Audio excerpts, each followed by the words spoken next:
എല്ലാവരും എന്നോട് ചോദിക്കുന്ന ഏറ്റവും കോമൺ ആയിട്ട് എന്നോട് ചോദിക്കുന്ന ഒരു ക്വസ്റ്റ്യൻ ആണ്, ഈ പോസ്റ്റ് പാർട്ടം വരുന്ന ഹെയർ ഫോൾ ഭയങ്കര സീനാണോ ചേച്ചി, അത് തിരിച്ചു വരുമോ? ഈ പോസ്റ്റ് പാർട്ടം ഹെയർ ലോസ് എന്ന് പറയുന്നത് വെരി കോമൺ ആണ്. നമ്മൾ റിക്കവറി സ്റ്റേജിൽ ഉണ്ടാവുന്ന ഒരു പ്രോസസ്സാണ് ഈ പോസ്റ്റ് പാർട്ടം ഹെയർ ഫോൾ.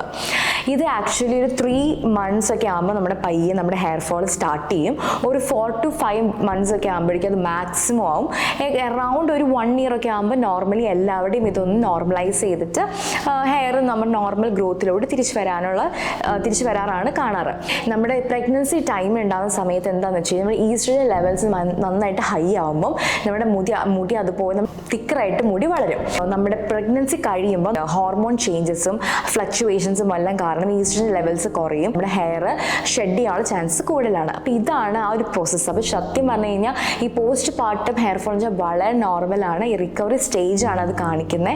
അപ്പം ആരും പേടിക്കേണ്ട ആവശ്യമൊന്നുമില്ല. ഒരു 1 year ഒക്കെ ആകുമ്പോഴേക്കും അത് നോർമലായിട്ട് നമ്മുടെ നോർമൽ ഹെയർ ഫോൾ ഒക്കെ പോലെ നോർമലായിട്ട് 50 to 100 strands ഒക്കെ ആയിട്ട് ഡെയിലി എന്നും പൊഴിയുന്ന ഒരു അവസ്ഥയിലോട്ട് എത്തും. അപ്പോൾ ഇതുപോലെ ഇൻട്രസ്റ്റിംഗ് ആയിട്ടുള്ള ഫാക്ട്സും ഇമ്പോർട്ടൻ്റ് ആയിട്ടുള്ള എന്തെങ്കിലും ഹെയർ കെയറിനെ പറ്റി നിങ്ങൾക്ക് അറിയണമെങ്കിൽ ഈ പേജ് ഒന്ന് ഫോളോ ചെയ്താൽ മതി.